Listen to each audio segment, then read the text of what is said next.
ಬೆಂಬಲ ಬೆಲೆಯಲ್ಲಿ ಖರೀದಿಸಿದಂಥ ಹೆಸರು ಕಾಳಿನ ಹಣ ಬಿಡುಗಡೆ ಮಾಡಿ ಅಂತ ಆಗ್ರಹಿಸಿ ರೈತರು ಕಳೆದ 8 ದಿನಗಳಿಂದ ಧರಣಿ ನಡೆಸ್ತಾ ಇದ್ದಾರೆ. ಹುಬ್ಬಳ್ಳಿಯ ಮಾರ್ಕೆಟಿಂಗ್ ಫೆಡರೇಷನ್ ಕಚೇರಿಯ ಮುಂಭಾಗದಲ್ಲಿ ಧರಣಿ ನಡೀತಾ ಇದೆ. 1000 ಕ್ವಿಂಟಲ್ ಹೆಸರು ಖರೀದಿ ಮಾಡಿ ಹಣ ಕೊಟ್ಟಿಲ್ಲ ಮಾರ್ಕೆಟಿಂಗ್ ಫೆಡರೇಷನ್. ಪ್ರತಿ ಕ್ವಿಂಟಲ್ಗೆ 8,768 ರೂಪಾಯಿಯಂತೆ ಖರೀದಿ ಮಾಡಲಾಗಿದೆ. 87 ಲಕ್ಷ ರೂಪಾಯಿ ರೈತರಿಗೆ ಕೊಡೋದಕ್ಕೆ ಬಾಕಿ ಇದೆ. ರೈತ ಸೇನಾ ಕರ್ನಾಟಕ ಸಂಘಟನೆಯ ನೇತೃತ್ವದಲ್ಲಿ ಪ್ರತಿಭಟನೆ ನಡೀತಾ ಇದೆ, ಧರಣಿ ನಡೀತಾ ಇದೆ. ಹಣ ಬಿಡುಗಡೆ ಮಾಡಬೇಕಾದಂಥ ಸಂದರ್ಭದಲ್ಲಿ ಹೆಸರು ರಿಜೆಕ್ಟ್ ಆಗಿದೆ. ರೈತರು ಬೆಳೆದಂತ ಬೆಳೆಯ ದುಡ್ಡು ಸಮರ್ಪಕವಾಗಿ ಸಿಕ್ಕಿಲ್ಲ ಅಂತ ಆಕ್ರೋಶ ವ್ಯಕ್ತಪಡಿಸ್ತಾ ಇದ್ದಾರೆ. ನಿನ್ನೆ ತಹಶೀಲ್ದಾರ್ ಭೇಟಿ ಕೊಟ್ಟರು, ಪೊಲೀಸರು ಭೇಟಿ ಕೊಟ್ಟರು. ರೈತರು ಮತ್ತು ಅವರ ಮಧ್ಯೆ ಮಾತಿನ ಚಕಮಕಿ ಆಯಿತು. ನಾವು ಹೋರಾಟವನ್ನು ಮುಂದುವರಿಸ್ತೀವಿ ಅಂತ ರೈತರು ಹೇಳಿದರು.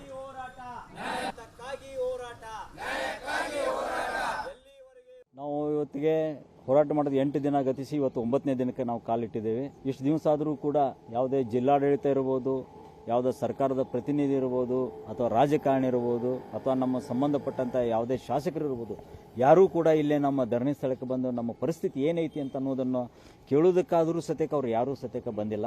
ಇವತ್ತು ನಾವು 9ನೇ ದಿವಸಕ್ಕೆ ನಾವು ಇವತ್ತು ಹೋರಾಟ ಮಾಡ್ತಾ ಇದ್ದೇವೆ. ಯಾಕಂತಂದರೆ ನಮಗೆ ನಮ್ಮ ಹೆಸರು ಕಾಳುಗಳನ್ನು ತೆಗೆದುಕೊಂಡು ಆಲ್ರೆಡಿ 8 ತಿಂಗಳಾಯಿತು.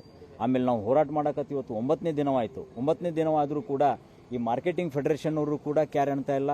ಆಮೇಲೆ ಜಿಲ್ಲಾಡಳಿತದ DC ಮೇಡಮ್ ಅವರು ಕೂಡ ಸತ್ಯಕ್ಕೆ ಅವ್ರಿಗೆ ನಾವು ಎಲ್ಲ ಹೇಳಿದ್ರು, ಆಯಿತು 1-2 ದಿವಸದಲ್ಲಿ ತಾವು ಮಾಡಿಸ್ತೇವೆ ಅಂತಂತೇಳಿ ಅವತ್ತೇ ಹೇಳಿದರು. ಇವತ್ತಿನವರೆಗೂ ಕೂಡ ಅವರು ಅದ್ರ ಬಗ್ಗೆ ಏನು ಚಕಾರ ಎತ್ತಾ ಇಲ್ಲ.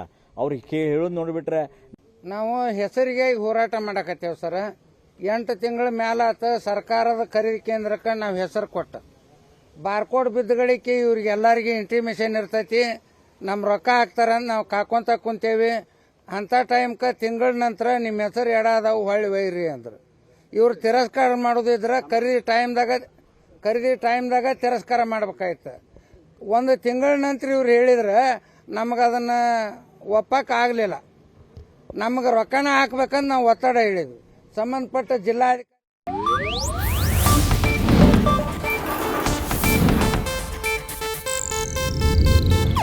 ಇದು ಏಷ್ಯಾನೆಟ್ ನ್ಯೂಸ್ ನೆಟ್ವರ್ಕ್ ಪ್ರಸ್ತುತಿ.